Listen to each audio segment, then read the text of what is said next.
Thank you very much, Dr. Nagappan. We've got a wide range of topics starting from school education, higher education, management, and I would use the word sectoral education. And okay, I have opportunity to ask questions, but the time available is fairly short. I think maybe about 15 minutes or so. And I see a lot of questions from the audience. So let's take that first. And I won't want to pass up. I have just one question first to start with from Mr. Little. And that is that in India and in China, and perhaps to a substantial extent in Singapore, school education is all about books, about reading books. And at the end of the school, they know a lot about the books they read. But would that constitute knowledge for taking them forward in life? And do you think there's a right way to go about schools? There is a place for knowledge. There's a rather distinguished schoolmaster way back in the 1860s who wrote that the prime function of having some knowledge, although you forget most of it, is at least it acts as a protection against false prophets and false delusions in the future. But knowledge of itself is very limited. We live in an age where I speak to employer after employer after employer who tell me that they have any number of people with very good qualifications, first-class degrees from universities, and they're not worth employing because they don't have that set of other skills. So in answer to your question, knowledge has its place. But if we fast forward, what might a school of the future look like? And I believe we will continue to need these artificial constructs we call schools, even when much of the knowledge will be disseminated through technologies of various kinds. You could make the argument there will be no need for schools. So what is the purpose of a school? Its primary function is social. It's enabling people out with the home to grow into knowledge of how the adult world works. It's a process of navigation. All these other aspects, what you describe as the book learning, in the future, I suspect, will be delivered in different ways. Mm-hmm, mm-hmm. And this is perhaps the way forward for other societies, India particularly, perhaps even Singapore, perhaps even China, yes?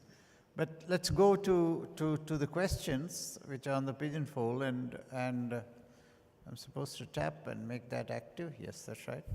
And that question is for you, sir, Prof. Stan. The developing world will go into technological era, but you say that we need more qualified, but you say that we need more qualified teachers. Is there going to be any specific need for teachers if technology takes over? Same one. Well, my answer would be exactly that, yeah. Well, both of you, actually. Yeah. Tony, go ahead.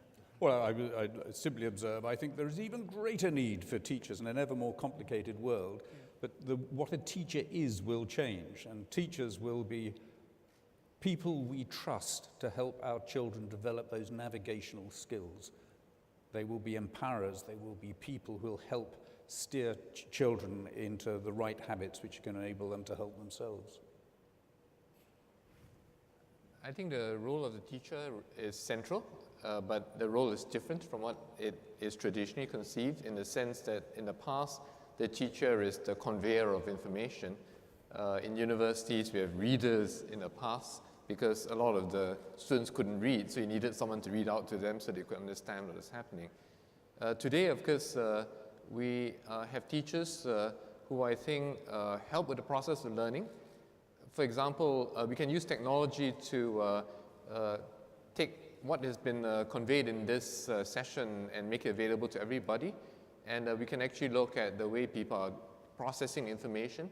And there will be areas where many people have difficulties, have questions. And a teacher could then home in using data analytics to help address specific areas of difficulty for a large number of students in terms of knowledge, concept, understanding.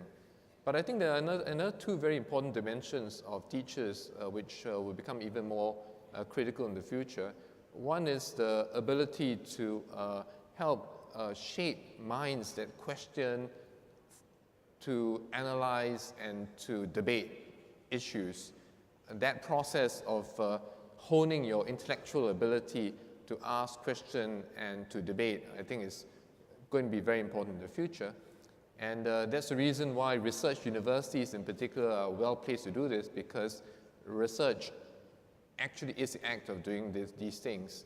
And the second is really to act as role models, things to which people to whom students can look up to and be inspired by, because many of us would have forgotten what we learned in class, but we remember particular teachers, the way they thought through things, the kind of things that they did.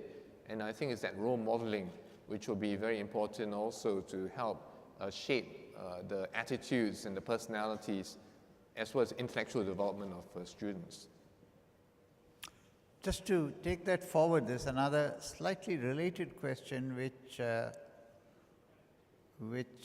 I'll also paraphrase.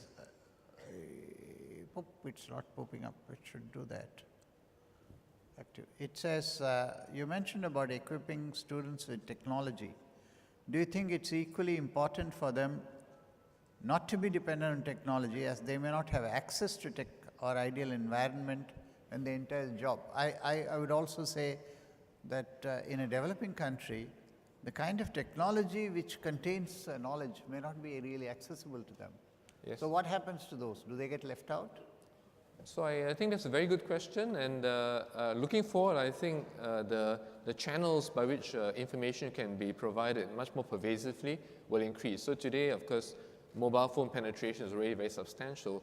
In the future, I think it's going to grow, and so if we look 10, 15 years out, the accessibility of information to a much broader base of people will grow. But I think it's still a very important question to ask: what happens if you don't have the access to information that we take for granted today? And I think it's very important that students, people learn how to work things out from first principles, that you have a certain fearlessness, that you're confronted by questions, issues which you don't have much pre-existing knowledge, and still be able to work out how you go about analyzing, breaking down, and finding out ways in which to solve this. This is a really critical skill for the future, and it would be particularly pertinent if you were in a situation where you didn't have access to information the way that we do this. And if I can give a quick example, in the School of Medicine here, for example, if you are a second year, just entered medical school, a lot of our teaching is really in terms of problem cases, where there's absolutely no chance that you know about underlying anatomy, physiology, pathology of a particular issue. But the main reason why students in groups are exposed to problem cases like nutrition, diabetes, hypertension, and so on, is so that they would be able to learn how to work things out from first principles, even if they didn't have prior knowledge in these things. The ability to find out how to get something addressed is a very critical skill for the future, and I think it will apply to situations where access to information is not as readily available. Thank you. There's another question which has got 29 votes, and that says, South Asia is a region consisting of many religions and races. In the near future, technology will be taking over education. Should moral ethics and cultural values be taught in schools? Would Dr. Nagapan like to start this first, and anybody else then? Yeah? Yeah, I think I support this very much, because in Malaysia we teach moral education in schools, and it's very important. And this goes back to the earlier question where technology or teachers. I don't think it's an either-or issue. Both are very important. Both play very different roles, and teachers play a very significant role in trying to promote knowledge and skills, and very importantly attitude and moral and ethics. I think it's very important. Anybody else on this? Yeah, yes, please.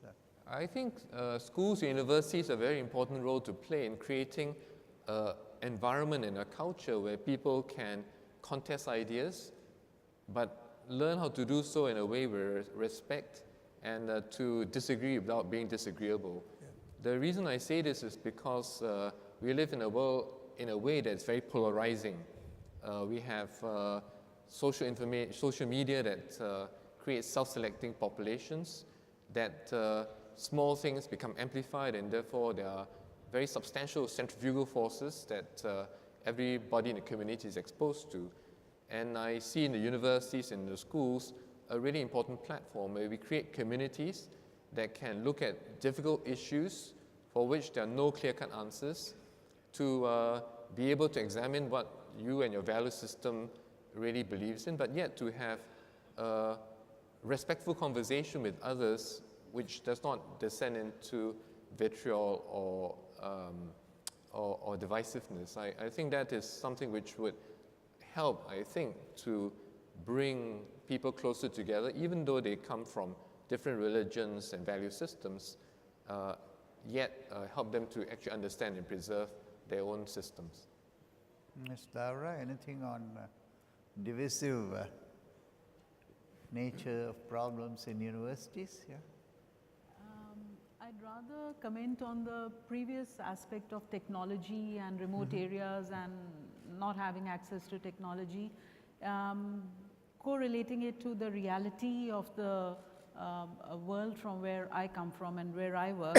Andhra Pradesh, one might think, has a lot of remote areas, tribal areas where there's no technology. There is a statewide fiber net project which is nearing completion, which brings internet to the remotest areas. In fact, we are now trying to use technology to build virtual classrooms in the remote areas and the colleges in the remote areas. And technology complements very well with the faculty. There is shortage of faculty. To make up for the shortage and to reach out to the remote areas, technology, whether it's online courses or virtual classrooms or creating virtual science laboratories, are being undertaken in a campaign manner. So I would say that the future of education, higher education, has to be with the help of technology. Digital campuses are a great idea in reaching out to students who are not able to study regularly due to the jobs or other economic considerations. It also helps to raise revenue. It helps to link up with universities all over the world. So these are great ideas, and they put a lot of pressure and stress on the teachers who are actually using technology, because they have to be very up to date. They have to select the right courses to put it in the blended classroom or in the flipped classroom. They can be asked questions anytime, and I was interacting with this Indian teacher who teaches in a university in Western Australia, who said his stress levels have gone up ever since they started using digital technologies, because any time of the day or night he gets a question from any student and he has to answer that question within a defined time. Otherwise his evaluation suffers from the student feedback. So technology is a great driver towards better quality of higher education, whether it be in a country like India or a developed country like Australia. Thank you. And that perhaps I'll take the last question, because and it's a bit linked with that, and really, Professor Srivastava, I'd like you to look at this. Do you think with the digital era making its mark on the current education system, do the speakers have any comments on the introduction of augmented reality and virtual reality, if it's introduced into the education system? I can give one example where a kind of augmented reality is already taking effect. GEMS has created its own teacher training institute, in part to meet this crisis I referred to earlier on. Part of the way of helping teachers, particularly if they've come from areas where education is not strong, or whether, for example, they have poor English, is using a system of avatars which has been devised by the University of Florida, which is great in giving nervous initial teachers confidence in facing classrooms. It's an extraordinary thing to witness. You actually have a classroom of students, each with their own differentiated personality, controlled at a distance, a bit like a drone, by a controller who is able to use the responses of the teacher to dictate the behavior of the class. And it's a great way of enabling teachers to have that first experience without them losing face or losing confidence. One specific example of how a kind of augmented reality can help. Can I just, Raj, go ahead. No, go ahead.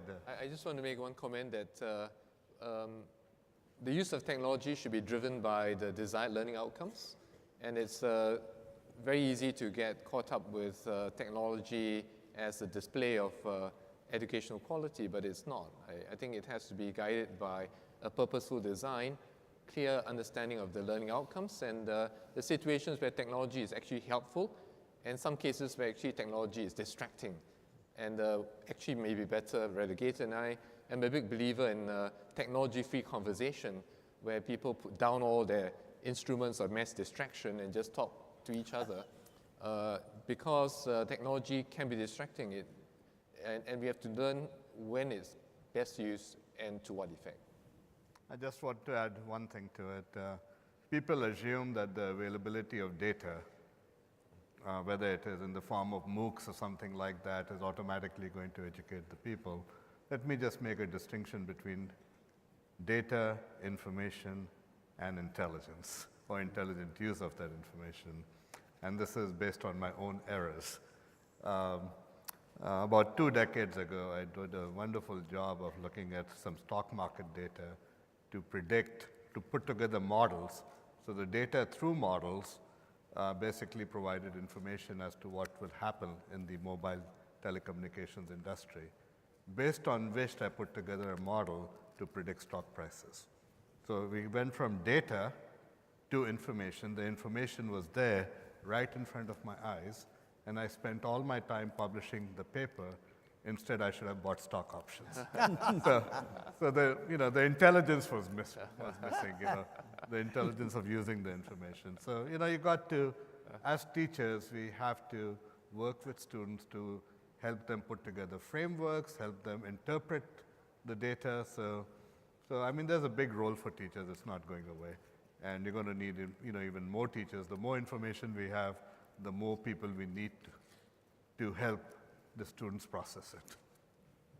Thank you very much. And unfortunately, there are some more questions, but we totally run out of time. I must really thank the panelists for what has been an absolutely scintillating session from I would say, school education right up to higher education, and also looking at the specialist sections of the society. So thank you all, and thank you, and I'll hand you back to the MC. Yeah, thank you.